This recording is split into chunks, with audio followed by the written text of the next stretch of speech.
Hello बच्चा party, welcome back to my channel. आज हम लोग पढ़ने वाले हैं from the diary of Anne Frank. So background before you read. Anne Lies Marie Anne Frank 12 June 1929 February March 1945 was a German born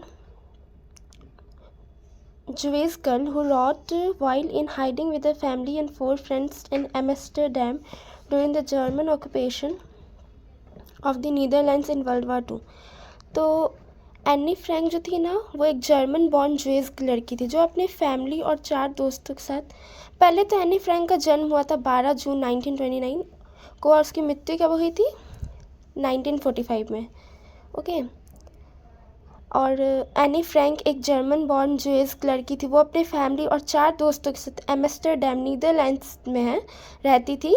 में German Nazi occupation के समय छिपकर रह रही थी। उस समय वर्ल्ड वार 2 चल रहा था। ठीक है। Her family had moved to Amsterdam after the Nazis gained power in Germany but were trapped when the Nazi occupation extended into the Netherlands. जब जर्मनी में नाजीज ने पावर ले ली थी तो एनी की फैमिली जर्मनी में एम्स्टर्डम नीदरलैंड्स में आ गई थी। ठीक है। और लेकिन बाद में जब नाजिज़म ने नीदरलैंड्स पर भी कब्जा कर लिया था। नाजिज़म हिटलर था। ठीक है। वो जर्मन पावर था और वो बहुत उसका नाम हिटलर है तो समझ लो क्या ही था वो। और आप लोग पढ़े भी होंगे 9th में शायद। तो लेकिन बाद में जब नाजिज़म ने नीदरलैंड्स पर भी कब्जा कर लिया तो एनी की फैमिली वहाँ फंस गई थी। ओके।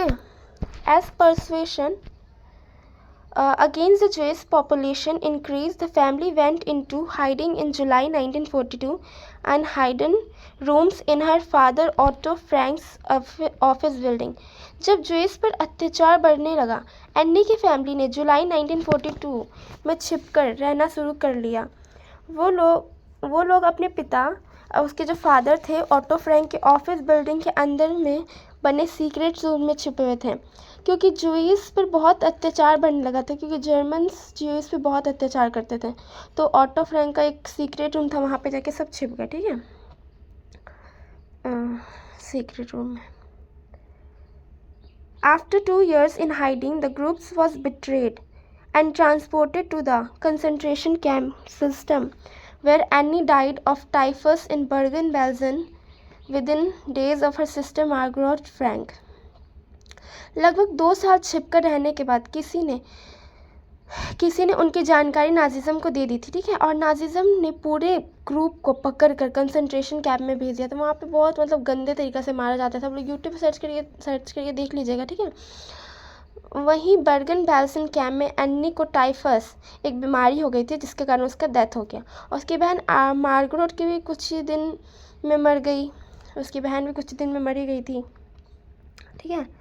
मार्गरेट फ्रैंक, उसके बहन का नाम क्या था? Margaret Frank. और उसके फादर का नाम था Otto. The only survivor of the group return to Amsterdam after the war ended to find the diary had been saved. Convinced that it was a unique record, he took actions to have it published in English under the name The Diary of a Young Girl. तो उसके father जो थे, उस पूरी family में सिर्फ ottoman Frank ही थे जो एनी के फादर थे, वही बस बचे थे। वार ख़त्म होने के बाद जब वो एम्स्टर्डम लौटे तो उन्होंने पाया एनी की डायरी बच गई थी। उन्होंने पाया कि एनी की डायरी बच चुकी थी, वहाँ पे भी थी। और फिर ऑटोमैन फ्रैंक ने क्या किया ना, ऑटो फ्रैंक को लगा कि यह डायरी उस बहुत यूनिक और वैल्यूबल रिकॉर्ड है, क्योंकि उस टाइम वॉर चल रहा था, उसमें वो सब कुछ लिखती थी। तो ऑटो फ्रैंक को लगा कि बहुत वैल्यूबल है, यूनिक है, इसलिए उन्होंने इसको पब्लिश करवाया। और बुक का नाम क्या रखा गया था? The diary of young girl. ठीक है। The diary was given to Anne Frank for her 13th birthday and chronicles the events of her life from 12 June 1942 until its final entry of 1 August 1940।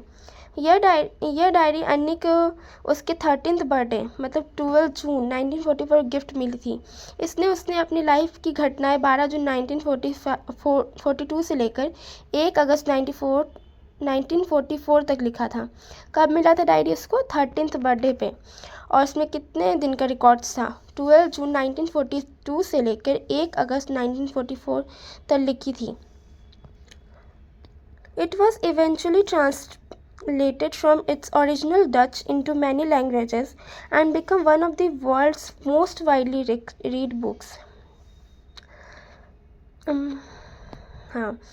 There have also been several films, televisions, and theatrical productions, and even an opera based on the diary. Described as the work of a mature and insightful mind, the diary provides an intimate examination of daily life under Nazi occupation. Anne Frank has become one of the most renowned and discussed of the Holocaust victims. तो diary Dutch language में लिखी थी। Any की जो original language में लिखी गई थी, ठीक है। एनी की ओरिजिनल लैंग्वेज क्या थी? डच थी। बाद में इसे कई लैंग्वेजेस में ट्रांसलेट किया गया और ये दुनिया में सबसे ज़्यादा पढ़ी जाने वाली किताबों में से एक बन गई। और एनी की डायरी पर कई फिल्म्स, टीवी सीरियल्स, प्लेज, ओपेराज भी बने, ठीक है। यह डायरी एक मैच्योर और गहराई के सोचने वाली माइंड का काम माना जाता है। जैसे इंसाइटफुल, वो बच्ची मतलब बहुत मैच्योर और इंसाइटफुल माइंड था उसका, ठीक है। इसमें लिखा गया कि नाजी ऑक्यूपेशन के समय डेली लाइफ कैसी थी। मतलब सच में सबको कोई जानने का उत्सुकता रहता ही है कि कैसा होगा जब नाजी ऑक्यूपेशन करके रखा था तो कैसे सब रहता होगा।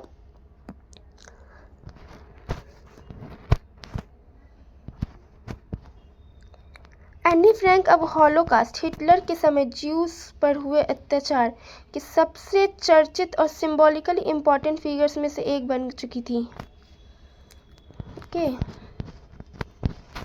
अब यहाँ ये सब आप पढ़ लीजिएगा। यहाँ से मैं स्टार्ट करती हूँ। Writing in a diary is really strange experience for someone like me, not only because I have never written anything before, but also because it seems to me that later on neither I nor anyone else will be interested in the musings of 13-year-old schoolgirl. तो any कहती है कि कोई भी मेरी तरह क्यों लिखेगा, कोई भी मेरी तरह क्यों लिखेगा, पूछ रही है, क्योंकि उससे पहले भी कभी कुछ लिखा ही नहीं था और उसे लगता था कि आगे चलकर ना तो खुद और ना किसी और को 13 साल की स्कूली लड़की की सोच पढ़ने में दिलचस्पी होगा। तो ये पहले ही ऐसे मतलब बोल रही थी कि क्यों कोई डायरी लिखेगा, उस पर से कोई पढ़ेगा ही क्यों मेरा diary. Oh well, it doesn't matter. I feel like writing and I have an even greater need to get all kinds of things off my chest. Okay. तो एनी कहती है कोई बात नहीं, मुझे लिखने का मन है और उससे लगता है कि लिखकर वो अपने दिल को बहुत हल्का कर सकती है। सच में लिखने से दिल थोड़ा हल्का होता है। Why? Paper has more patience than people. I thought of this saying on one of these days when I was feeling a little depressed and I was sitting at home with my chin in my hands, bored and listless, wondering whether to stay in or go out. Any कहती है कि कागज़ों, papers में जो होते हैं ना, बहुत patience होते हैं ह्यूमन बींग से, इंसानों से ज़्यादा सब्र होता है। ये सोच उसे उस दिन आई जब वो उदास बोर होकर अकेली बैठी थी। वो सोच रही थी बाहर जाऊं या नहीं जाऊं।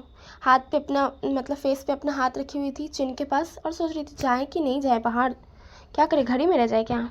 फिर बोलती है I finally stayed where I was brooding, yes paper does have more patience, and since I am not planning to let anyone else read this stiff-backed notebook generally referred to as a diary, unless I should ever find a real friend, it probably wouldn't make a bit difference. आखिरकार वो वहीं बैठी रही और सोचा, हाँ कागज़ से सब्र रखता है, सच में कागज़ों में तो पेशेंस होता है, पेपर हैज़ मोर पेशेंस। और चूँकि उसने ये डायरी किसी को पढ़ने का नहीं सोचा था, किसी को पढ़ाने का नहीं सोचा था। जब तक कि उसे कोई सच्चा दोस्त ना मिल जाए तो फ़र्क भी नहीं पड़ता। Now I am back to the point that prompted me to keep a diary in the first place. I don't have a friend.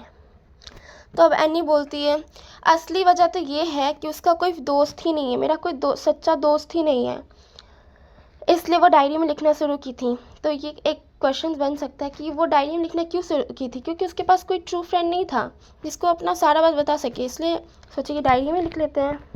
And paper has more patience than humans. So let me put it more clearly, since no one will believe that a 13-year-old girl is completely alone in the world. And I'm not. I have loving parents and a 16-year-old sister, and there are about 30 people I can call friends. अब तो any कहती है ये मत समझो कि 13 साल लड़की पूरी तरह से अकेली है, उसके माता पिता हैं, फादर मदर है, मार्गरेट है 16 साल की, और लगभग 30 दोस्त भी हैं। फिर वो बोल रही कि मेरे पास फ्रेंड नहीं है। I have a family, loving aunts and a good home. No one on the surface. I seems to have everything except my one true friend. तो बोलती है मेरे पास सब कुछ, एक लविंग फैमिली है, लविंग आंट्स है और गुड होम भी है, लेकिन मेरे पास एक चीज़ नहीं है जो कि है वन ट्रू फ्रेंड। ठीक है, एक ट्रू फ्रेंड सच में लाइफ में होना इज़ वेरी इंपॉर्टेंट। अगर नहीं है भी it's okay, write it on paper. All I think about when I am with friends is having a good time. I can bring myself to talk about anything but ordinary everyday things. We don't seems to be able to get any closer and that's the problem. तो वो बोलती है कि मेरा दोस्तों के साथ सिर्फ मस्ती करती है, वो बोलती है कि दोस्तों के साथ सिर्फ वो मस्ती करती है, छोटी मोटी बातें करती है, लेकिन वो उनसे दिल की गहरी बातों पर नहीं जा पाती। ठीक है, और उसकी ये प्रॉब्लम थी कि शायद वो किसी का कॉन्फिडेंस गेन नहीं कर पाती हो, या फिर अपने दोस्तों में रसदार बातों को शेयर नहीं करती थी। लेकिन यही हकीकत है और इससे बदलाव आने वाला नहीं, इसलिए उसने डायरी लिखना शुरू कर दिया। To enhance the image of this, तो वो सोची to enhance the image of this long awaited friend in my imagination, I don't want to get to jot down the facts in this diary the way most people would do, but I want the diary to be my friend and I'm going to call this friend Kitty. तो अब ये क्या बोलती है, तो अन्नी कहती है वो डायरी को एक असली दोस्त की तरह मानना चाहती है और ड्राई फैक्ट्स लिखने की बजाय वो उसमें ऐसी करेगी जैसे अपने फ्रेंड से करती है। ठीक है, ऐसे बात करेगी जैसे ड्राई फैक्ट्स नहीं करेगी, जैसे अपनी दोस्त से कोई बात करते हैं वैसे ऐसे बात करेगी। उसने तय किया कि इस इमेजिनरी दोस्त को एक नाम देगी।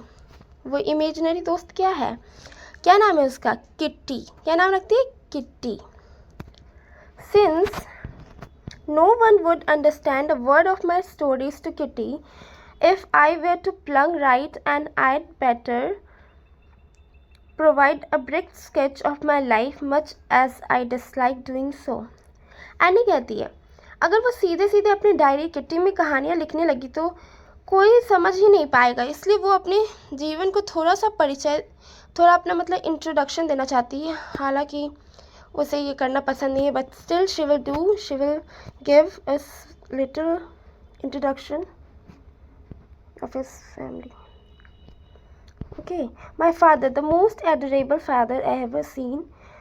अपने फादर को बोल रही है the most adorable father I ever seen didn't marry my mother until he was 36 and she was 25.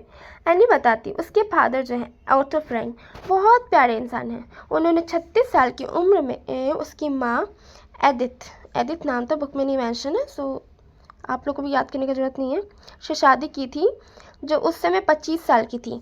तो मतलब वो नॉर्मली बोल रही कि उसके पापा 36 साल के थे तब उसकी मम्मी से शादी की 25 साल में, लेकिन वो थोड़ा अट्रैक्टिव वे में बोल रही। ठीक है, My sister Margaret was born in Frankfurt in Germany 1926. I was born on 12 June 1929. I lived in Frankfurt until I was 4. तो ये बता रही है मैं रही थी फ्रैंकफर्ट में जब तक मैं 4 की हुई. My father immigrated to Holland in 1933. My mother Edith, नहीं नाम लिखा हुआ है मदर का, याद करना है आप लोग को. Edith Hollander Frank went with him to Holland. My mother फिर कहाँ चले गई, फादर के साथ चली गई Holland. In September while Margaret and I were sent to Aachen to stay with our grandmother. उसकी ग्रैंड मदर का नाम क्या है, Aachen. ओस्लो को कहाँ भेज दिया गया, तो उसकी मम्मी तो चली गई हॉलैंड, अब उसकी बहन और उसको कहाँ भेज दिया था, Aachen ने, अपनी ग्रैंड मदर के पास. Margaret went to Holland in December and I followed in February when I was plunked down on the table as a birthday present for Margaret. Birthday present for Margaret. ठीक है. दिसंबर में Margaret Holland चली गई. Any फरवरी में वहाँ पहुँची और मजाक में कहती उसे मार्गरेट के लिए बर्थडे गिफ्ट की तरह बैठा गया, मतलब और मजाक से कहती है. एनी क्या बोलती ना उसे, मार्गरेट के लिए बर्थडे गिफ्ट की तरह टेबल पर बैठा दिया गया. I started right away at the Montessori nursery school. I stayed there until I was 6. तो उसको पहले मॉन्टेसरी नर्सरी स्कूल में भेजा गया जब तक वो 6 की थी. उसके बाद 6 साल तक वहीं पढ़ी. फिर फर्स्ट फॉर्म क्लास 1 में गई. हाँ, फर्स्ट फॉर्म मतलब क्लास 1. इन सिक्स्थ फॉर्म मतलब 6 क्लास. ठीक है. In sixth form for my teacher was Mrs. Cooperus, the headmistress. At the end of the year, we were both in tears as we said a heartbreaking farewell. 6ठी class में, 6th class में उसकी teacher थी Mrs cuprous. साल के अंत में जब उसने स्कूल छोड़ा तो दोनों एनी और उसके टीचर रो पड़े. दोनों बहुत हार्ट ब्रेकिंग फेयरवेल था. In the summer of 1941, Grandma fell ill and had to have an operation, so my birthday passed with a little celebration. तो 1941 में गर्मी की दिन था, दादी बीमार हो गई, इस वजह से उसका जो बर्थडे था उतना ही मतलब धूमधाम से नहीं मनाया गया. फिर grandma died in January 1942. No one knows how often I think of her, still love her. This birthday celebration 1942 was intended to make up for the other, and grandma's candle was lit along with the rest. तो फिर 1942 के birthday celebration को उसने पिछले साल वाला miss हुआ birthday को पूरा करने का जैसे माना, और उन्होंने उसकी दादी को याद में एक्स्ट्रा कैंडल जलाई. ठीक है. The 4 of us are still doing well. 4 of us मतलब मम्मी पापा 2 बहन, एक ये एनी और Margaret. The 4 of us are still doing well, and that brings me to the present date, to 20 June 1942, the solemn dedication of my diary. Any कहती है अब हम चारों हैं, अच्छी तरह से रह रहे हैं. अब मेरी डायरी की एंट्री है. कब से लिखना शुरू की, 20 जून 1942 की है, जब उसने अपनी डायरी को ऑफिशियली डेडिकेट किया. तो डायरी देख लीजिए, ऐसे ही लिखा जाता है. राइट हैंड साइड हम लोग का डेट रहता है और साइड नेम. तो Saturday 20 June 1942. Dearest Kitty, our entire class is quaking in its boot. The reason, of course, is the forthcoming meeting in which the teachers decide who will move up to the next form and who will be kept back. Half the class is making bets. Gian and I laugh ourselves silly at 2 boys behind us.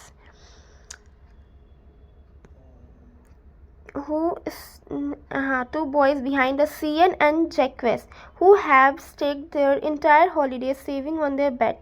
Class में कुछ बच्चे इस शर्त मतलब कुछ तो मतलब हाँ, एनी अपनी डायरी है ना उसका जो जिसे वह किट्टी कहती है, वह बताती कि पूरा क्लास बहुत डरा हुआ है, क्योंकि टीचर डिसाइड करने वाले हैं कि कौन नेक्स्ट क्लास में जाएगा, कौन नेक्स्ट क्लास में नहीं जाएगा. तो सच में बच्चों के लिए तो ये बहुत मतलब है ही डर वाला बात. तो क्लास में कुछ बच्चे इस बात पर शर्त लगा रहे थे कि कौन पास होगा कौन फेल होगा. अन्नी और उसकी दोस्त जियन बहुत हंसते हैं जब देखते हैं कि 2 लड़के सियन और जैक्वस ना तो अपनी पूरी छुट्टी की बचत एनी और उसके जो दोस्त थे जियन बहुत हंसी। वो देखती है कि उसके जो दो लड़के हैं सियन एंड जैक्वेस ने तो अपनी पूरी छुट्टी की बचत इस बेट में ही लगा दी। मतलब वो लोग पूरा बेट लगाने में इतना लीन हो गया कि जितना छुट्टी में बचत किया था ना सब लगा दिया। From morning to night, it's you are going to pass. No, I'm not. Yes, you are. No, I'm not. Even GS, pleading glances and my angry outburst. Can't calm them down. वो दोनों लड़के सुबह से शाम तक यही बहस करते थे कि तुम पास हो गए, तुम फेल हो गए, तुम पास हो गए, तुम फेल हो गए। एनी और जियन उन्हें चुप कराने की कोशिश करती पर कोई असर नहीं होता। If you ask me, there are so many dummies that about a quarter of the class should be kept back, but teachers are the most unpredictable creatures on earth. एन्नी कहती है कि अगर उसकी राय पूछी जाए, अगर एन्नी से कोई पूछ ले कि क्लास में इतने कमज़ोर स्टूडेंट्स हैं कि कम से कम 1/4 को तो फेल कर देना चाहिए, लेकिन टीचर्स बहुत अनप्रिडिक्टेबल है क्योंकि अनुमान से बाहर होते हैं। क्योंकि टीचर्स लोग सच में मतलब पास करा देते हैं किसी को। I am so worried about my girl friends and my self will make it. The only subject I'm not sure about is maths. Anyway, all we can do is wait until then. We keep telling each other not to lose heart. Any कहती है कि उससे और उसकी सहेलियाँ बहुत चिंतित हैं, वो पास हो जाएंगी ना। उसे सिर्फ मैथ सब्जेक्ट में थोड़ी चिंता हो रही थी। किसको? एनी को।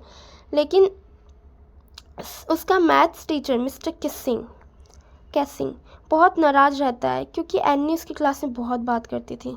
उसे ओल्ड फॉरगे कहती थी, मतलब पुराने विचारों का व्यक्ति।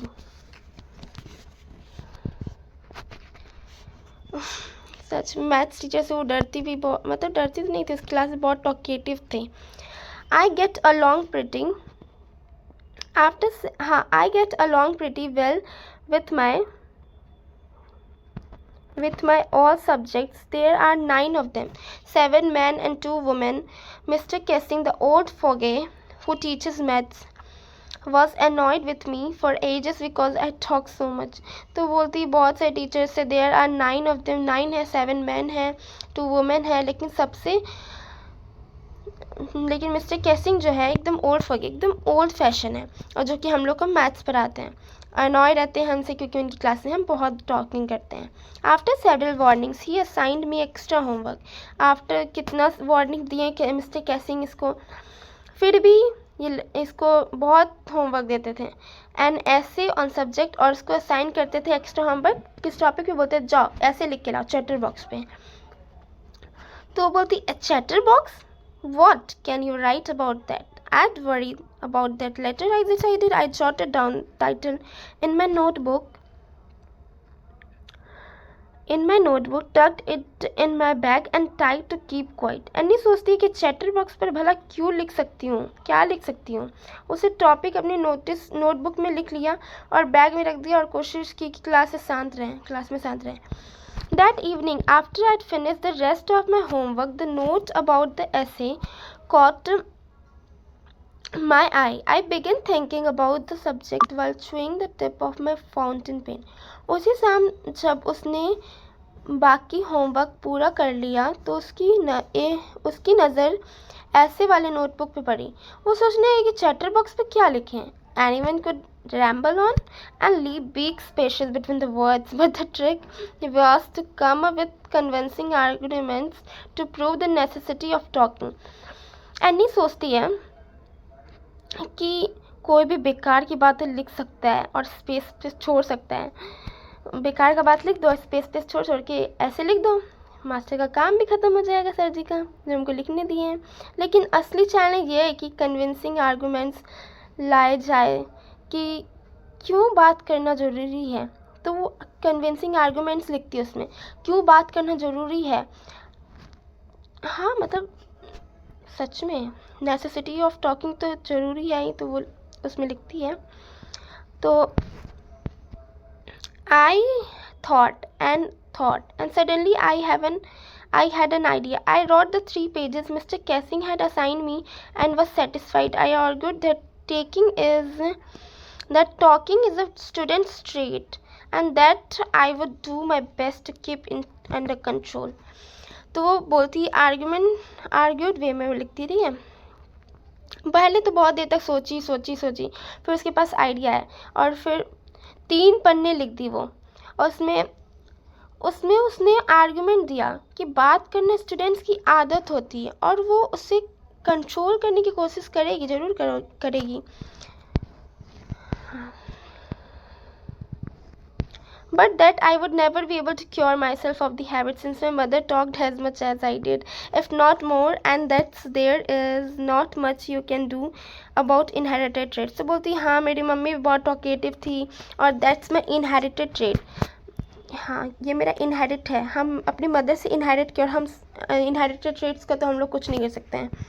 Mister casing had a good laugh at my arguments, but when I proceed to talk my way through the next lesson, he assigned me a second essay. तो लेकिन एनी को ने फिर अगली क्लास में बातें करना शुरू कर दिया तो उसे फिर पनिशमेंट में दूसरा ऐसे लिखने को दे दिया। This time it was supposed to be on an incorrigible chatterbox. सच मतलब टीचर दिया incorrigible मतलब something that cannot be corrected, एक bad quality chatterbox. I handed it in and Mr. Kessing had nothing to complain about 2 whole lesson. However, during the 3rd lesson, he finally had come Annie Frank and punishment for talking in class. Write an essay entitled "Quack Quack Quack," said Mistress. तो Anne Frank फिर दूसरे final अब फिर से इसको punishment दे दिए। अब write an essay in title quack quack quack said mistress chatterbox. तो the class roared. I had to laugh too, though I nearly exhausted my ingenuity on the topic of chatterbox. अब क्या ही लिखिए, जितना लिखना था लिख लिए। अब इस टॉपिक पे मेरा ख़त्म हो गया thoughts. It was time to come up with something else, something original. My friend Sunny, इसकी एनी की friend Sunny, who is good at poetry, offered to help me write the essay from beginning to end in verse, and I jumped for joy. Mr. Kessing was trying to play a joke on me with this ridiculous subject, but I'd make sure the joke was on him.